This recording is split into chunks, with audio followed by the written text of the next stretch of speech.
Hello everyone.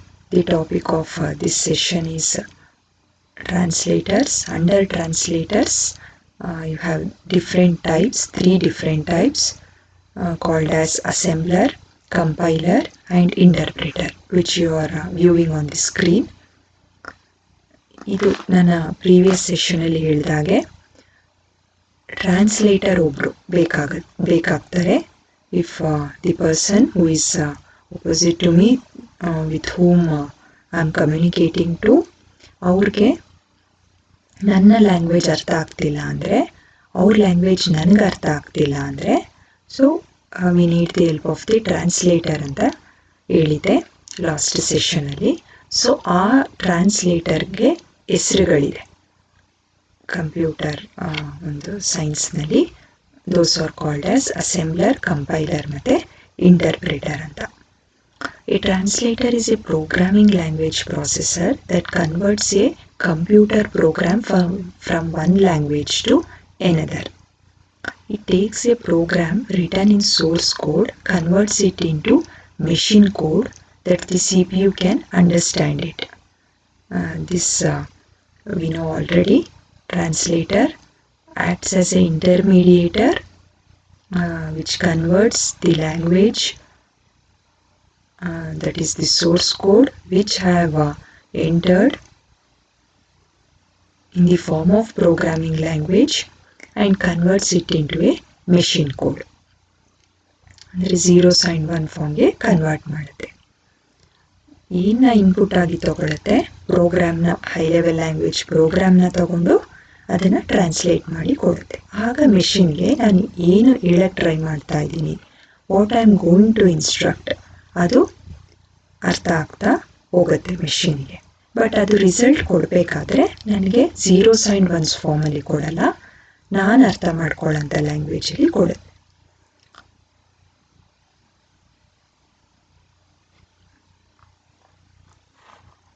It discovers and identifies the error during translation. ಇದ್ರ translation ಜೊತೆಗೆ ನಾನು enter ಮಾಡಿದ್ರಲ್ಲಿ ಏನಾದ್ರು ತಪ್ಪಿದ್ರೆ, ಸಿಂಟ್ಯಾಕ್ಸ್ ಎರರ್ಸ್ ಇದ್ದರೆ ಅಥವಾ ಏನೋ ಒಂದು ರನ್ ಟೈಮ್ ಎರರ್ ಇದ್ರೂ ಇಟ್ ವಿಲ್ ವಾರ್ನ್ ಮೀ, ನೀವು ಕೊಟ್ಟಿರೋ ಅಂಥ ಇನ್ಸ್ಟ್ರಕ್ಷನ್ ರಾಂಗ್ ಇದೆ, please provide the proper instruction ಅನ್ನೋ ರೀತಿ it replies to us. So that is the advantages of translator software. I mean indirectly the advantages of assembler, compiler and interpreter. So let's look at the working condition of assembler. It's a language translator for low level languages. Low level language, in the previous session we have seen, it's a machine level language and assembly level language. Assembler is a system program or translator program that converts input source program written in assembly language into output object program. Assembly language ಪ್ರೋಗ್ರಾಮ್ನ machine ಲ್ಯಾಂಗ್ವೇಜ್ಗೆ convert ಮಾಡೋವಂಥದ್ದು assembler. Assembly language program ಹಾಗಾದರೆ ಹೇಗಿರುತ್ತೆ, ಅದು ನಾವು low level ಕ್ಯಾಟಗರಿಲಿ ನೋಡಿದ್ವಿ previous ಸೆಷನಲ್ಲಿ. In the high level category, we have seen high level languages like C, Java, ಈ ರೀತಿ ಇರುತ್ತೆ ಅಂತ ತಿಳ್ಕೊಂಡಿದ್ವಿ. ಬಟ್ ಲೋ ಲೆವೆಲ್ ಲ್ಯಾಂಗ್ವೇಜ್ ಕ್ಯಾಟಗರಿಗೆ ಬಂದಾಗ how does it conversion process ಹೇಗಾಗುತ್ತೆ ಇಲ್ಲಿ, ಹಾಗಾದರೆ ಅಸೆಂಬ್ಲಿ ಲ್ಯಾಂಗ್ವೇಜ್ ಕೋಡಿಂಗ್ ಹೇಗಿರುತ್ತೆ, that is the question that arises. Assembly language code, it is in the form of English characters, ಆದರೆ ಇಂಗ್ಲೀಷ್ ವರ್ಡ್ಸ್ ಇರುತ್ತೆ ಅಂತ proper English ವರ್ಡ್ಸ್ಗಳು ಕೆಲವೊಂದು ಇರಲ್ಲ, ಇನ್ಸ್ಟ್ರಕ್ಷನ್ಸ್. ಈಗ for example there is a instruction to transfer the content from one register of the microprocessor to another register. To transfer the values or the numbers from one register to another register ಅಂತಂದರೆ ನಾನು ಇಲ್ಲೇನೋ high level ಲ್ಯಾಂಗ್ವೇಜಲ್ಲಿ coding ಬರಿಬೋದು. But In case of assembly level language, move ಅನ್ನೋ word ಎಷ್ಟು characters ಇರುತ್ತೆ, MOVE ಅಂತ ಇರುತ್ತೆ. ಬಟ್ ಅಸೆಂಬ್ಲಿ ಲ್ಯಾಂಗ್ವೇಜಲ್ಲಿ to move the contents from one register to another register I make use of 3 characters MOV ಅಂತ. MOV A, B ಅಂತ ಒಂದು ಇನ್ಸ್ಟ್ರಕ್ಷನ್ನು ನಾನು ಬರೆದ್ರೆ it transfers the contents or moves the contents from register B to register A. Contents ಅಂದರೆ ಏನು? ನಾನು ಕೀಬೋರ್ಡಿಂದ ಎಂಟರ್ ಮಾಡಿದಾಗ ನಂಬರ್, ಈಗ suppose I want to add 2 numbers 10 + 10. 10 ಅಂತ ಕೀಬೋರ್ಡಿಂದ ಎಂಟರ್ ಮಾಡ್ತೀನಿ, ಮತ್ತೆ 10 ಅಂತ ಎಂಟರ್ ಮಾಡ್ತೀನಿ. ಆ ಒಂದು 10 first time what ever I had entered that will be stored in register A.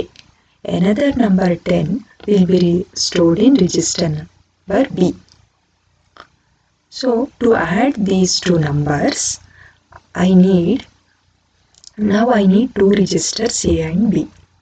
A ಅನ್ನೋ ಒಂದು ಮೈಕ್ರೋ ಪ್ರೊಸೆಸರಲ್ಲಿ ರಿಜಿಸ್ಟರ್ಸ್ ಅಂತ ಇರುತ್ತೆ. ಆ ಒಂದು ಡಿವೈಸಲ್ಲಿ ಆ ರಿಜಿಸ್ಟರ್ಸ್, ಇಟ್ಸ್ ಎ ಸರ್ಕ್ಯೂಟ್, ಆ ರಿಜಿಸ್ಟರು ನಾನು ಎಂಟರ್ ಮಾಡೋ 2 ನಂಬರ್ಸು ಸ್ಟೋರ್ ಮಾಡಿಕೊಳ್ಳುತ್ತೆ. ಆ ಒಂದು 10 + 10 ಅಂತ ಏನು ಎಂಟರ್ ಮಾಡಿದ್ದೀನಿ, ನನಗೆ 20 ಆನ್ಸರ್ ಬರಬೇಕು.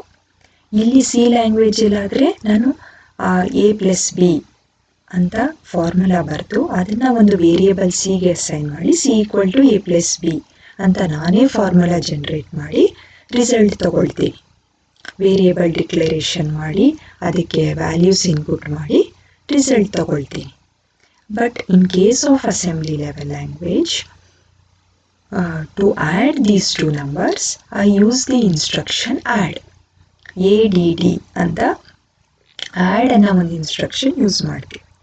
ಆಗ ನಿಮ್ಮ ಮೈಕ್ರೋ ಪ್ರೊಸೆಸರ್ ಅರ್ಥ ಮಾಡ್ಕೊಳ್ಳುತ್ತೆ, ಐ ನೀಡ್ ಟು ಆ್ಯಡ್ 10 9 10. 10 9 10 ರಿಜಿಸ್ಟರಲ್ಲಿ ಸ್ಟೋರ್ ಮಾಡಿ ಇಟ್ಕೊಳ್ಳುತ್ತೆ. ಬಟ್ ಅದ್ರ ಮೇಲೆ ಯಾವ ಆಪ್ರೇಷನ್ ಪರ್ಫಾರ್ಮ್ ಮಾಡಬೇಕು ಅಂತ ಗೊತ್ತಿರಲ್ಲ. ನಾನು ಯಾವಾಗ ಅಸೆಂಬ್ಲಿ ಕೋಡಿಂಗಲ್ಲಿ ಆ್ಯಡ್ ಅನ್ನೋ ಒಂದು ವರ್ಡ್ನ ಜಾಯಿನ್ ಮಾಡಿ ಹಾಕ್ತೀನಿ, add the contents which is inside these 2 registers ಅಂತ ಹಾಕ್ತೀನಿ, ಆಗ ಆ್ಯಡ್ ಆಗುತ್ತೆ. That is the concept of assembly level language. So ಅದು ಇಂಗ್ಲೀಷ್ ವರ್ಡ್ಸೇ ಆಯಿತು, ಇಂಗ್ಲೀಷ್ ಕ್ಯಾರೆಕ್ಟರ್ಸ್ ಇದೆ. A and B which is representing the registers, English character. Add ಅನ್ನೋ word English character, but it is somewhat related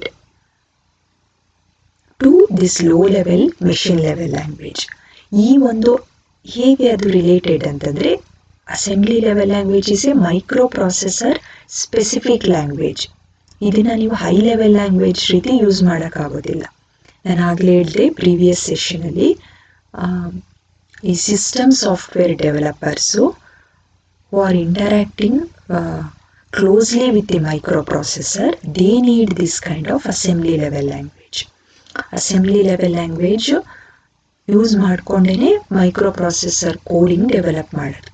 ಒಂದು ಸಿಸ್ಟಮ್ಗೆ assembly code use ಮಾಡಿ develop ಮಾಡಿದರೆ, ಇನ್ನೊಂದು ಮೈಕ್ರೋ ಪ್ರೊಸೆಸರು ಬೇರೆ ರೀತಿ ಅಸೆಂಬ್ಲಿ ಕೋಡ್ ಇರುತ್ತೆ. ಅದಕ್ಕೆ ಅದನ್ನು microprocessor specific language or processor specific language ಅಂತ ಹೇಳೋಂಥದ್ದು. So it's somewhat closer to the microprocessor, ಯಾಕಂದರೆ ಡೈರೆಕ್ಟ್ ರಿಜಿಸ್ಟರ್ಸ್ ಜೊತೆನೇ ವರ್ಕ್ ಮಾಡ್ತಾ ಇದೆ. ಸೊ ಅಲ್ಲಿ ಕನ್ವರ್ಷನ್ ಅದು again machine, of course it has to be converted to machine level language, but it is working closely with the registers, directly with the registers. So ಅದು ಕನ್ವರ್ಷನ್ನು ಈಸಿಯಾಗಿ ಆಗುತ್ತೆ. ಸೊ ಅದರಿಂದ ಅದನ್ನು ಲೋ ಲೆವೆಲ್ ಲ್ಯಾಂಗ್ವೇಜ್ ಕ್ಯಾಟಗರಿಗೇ ಬರುತ್ತೆ.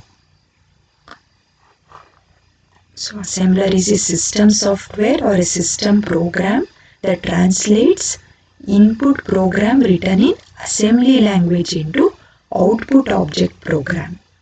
Output ಇಲ್ಲಿ machine level language, input assembly level language. assembler ಏನು ಮಾಡುತ್ತೆ, assembler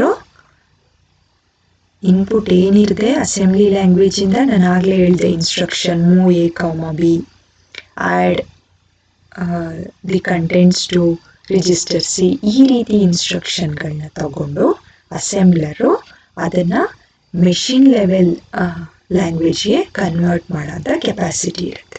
it is called a system software. ಇದು ಸಾಫ್ಟ್ವೇರೇನೆ, but it's working behind the scene. ಇದೊಂದೇ ಅಲ್ಲ, ಮಿಕ್ಕಿದ 2 ಟ್ರಾನ್ಸ್ಲೇಟರನ್ನು ವರ್ಕಿಂಗ್ ಬಿಹೈಂಡ್ ದಿ ಸೀನ್ ಕೆಲಸ ಮಾಡುತ್ತೆ. ನಿಮಗೆ ಸ್ಮಾರ್ಟ್ಫೋನಲ್ಲಿ ಏನೋ ಆ್ಯಪ್ಸ್ ಮಾತ್ರ ಕಾಣಿಸುತ್ತೆ. ಆ್ಯಪ್ಸ್ ವರ್ಕ್ ಆಗೋಕ್ಕೆ, ನಿಮ್ಮ PCsನಲ್ಲಿ ಅಪ್ಲಿಕೇಶನ್ಸ್ಗಳೆಲ್ಲ ರನ್ ಆಗೋಕ್ಕೆ ಈ ರೀತಿ ಒಂದು ಬಿಹೈಂಡ್ ದಿ ಸೀನ್ ಸಾಫ್ಟ್ವೇರ್ಸು ಕಾರಣ ಆಗುತ್ತೆ.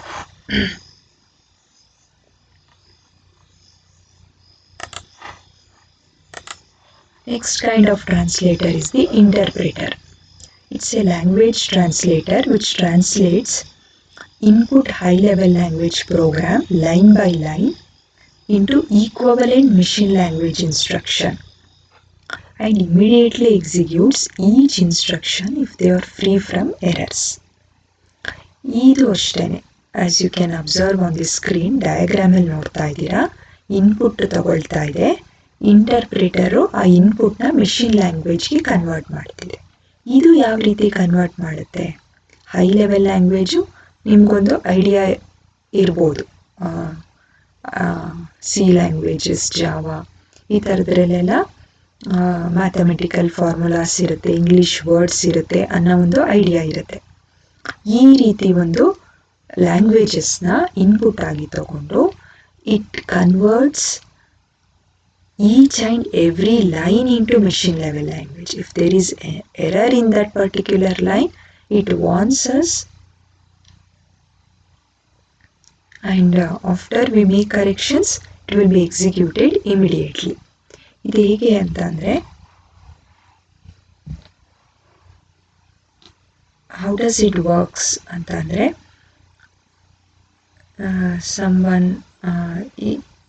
someone is explaining me about some concept continuously for 5 minutes. I could not able to understand what does he or she telling because I do not understand that language anta itkolli. For example, if I do not understand what he or she is talking continuously since 5 minutes, it's very difficult for me to translate. It's difficult for even the translator to convert each and every word which is present in that language into language which is understandable to me. Continuous 5 minutes talking ಇದೆ ಅಂತಂದರೆ ಅವರು ಅದು summarise ಮಾಡಿ ನನಗೆ explain ಮಾಡ್ಬೋದು. What that person is telling in that particular language ಅಂತ summarise ಮಾಡಿ ಹೇಳ್ಬೋದು. ಬಟ್ ಅವ್ರು ಏನೋ ಒಂದು ವರ್ಡ್, ಒಂದು ಲೈನ್ ಮಾತ್ರ ಅನ್ನೋನ್ ಲ್ಯಾಂಗ್ವೇಜಲ್ಲಿ ಹೇಳಿದಾಗ ಅದನ್ನು each and every word translate ಮಾಡಿ ಟ್ರಾನ್ಸ್ಲೇಟರ್ ಈಸಿಯಾಗಿ ಹೇಳ್ಬೋದು. So it's easy for the translator to translate 1 or 2 or few words which the speaker has spelled, but continuous 5 minutes talk ಇದ್ದಾಗ ಅದನ್ನು ಈಚ್ ಆ್ಯಂಡ್ ಎವ್ರಿ ವರ್ಡ್ ಅವರು translate ಮಾಡೋಕ್ಕಾಗಿರಲ್ಲ. ಬ್ರೀಫಾಗಿ ನನಗೆ translate ಮಾಡಿ ಅವ್ರು ಹೇಳ್ಬೋದು. ಸೊ ಆ ರೀತಿಯಲ್ಲಿ ಇಂಟರ್ಪ್ರಿಟರು ಕೆಲಸ ಮಾಡ್ತಾ ಇದೆ. ಇಂಟರ್ಪ್ರಿಟರು ಒಂದೇ ಒಂದು ಲೈನಲ್ಲಿ ಇರೋವಂಥ ಹೈ ಲೆವೆಲ್ ಲ್ಯಾಂಗ್ವೇಜ್ನ ಟ್ರಾನ್ಸ್ಲೇಟ್ ಮಾಡುತ್ತೆ, ಮತ್ತೆ ನೆಕ್ಸ್ಟ್ ಲೈನ್ಗೆ ಹೋಗುತ್ತೆ ಟ್ರಾನ್ಸ್ಲೇಟ್ ಮಾಡುತ್ತೆ, ಮತ್ತೆ ನೆಕ್ಸ್ಟ್ ಲೈನ್ಗೆ ಹೋಗುತ್ತೆ ಟ್ರಾನ್ಸ್ಲೇಷನ್ ಮಾಡುತ್ತೆ. So this is the working condition of interpreter. It is used as translator in Lisp and Python languages, which is Lisp is used in robotic technology based devices.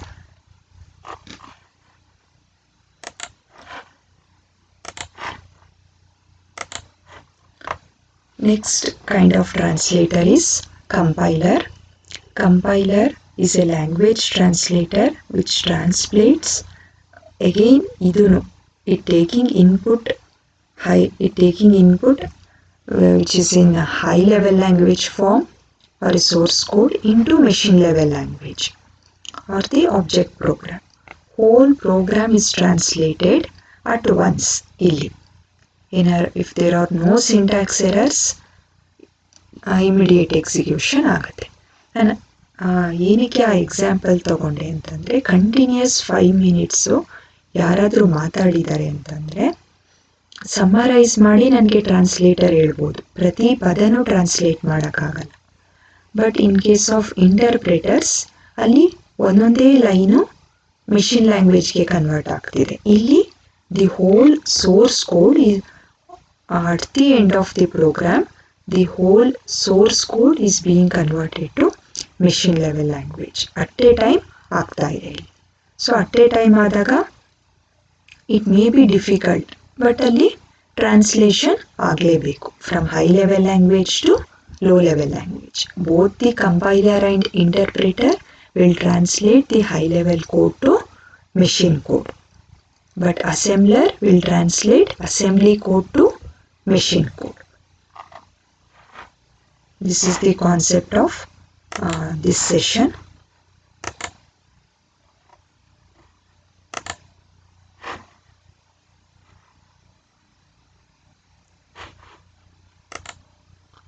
Thank you all.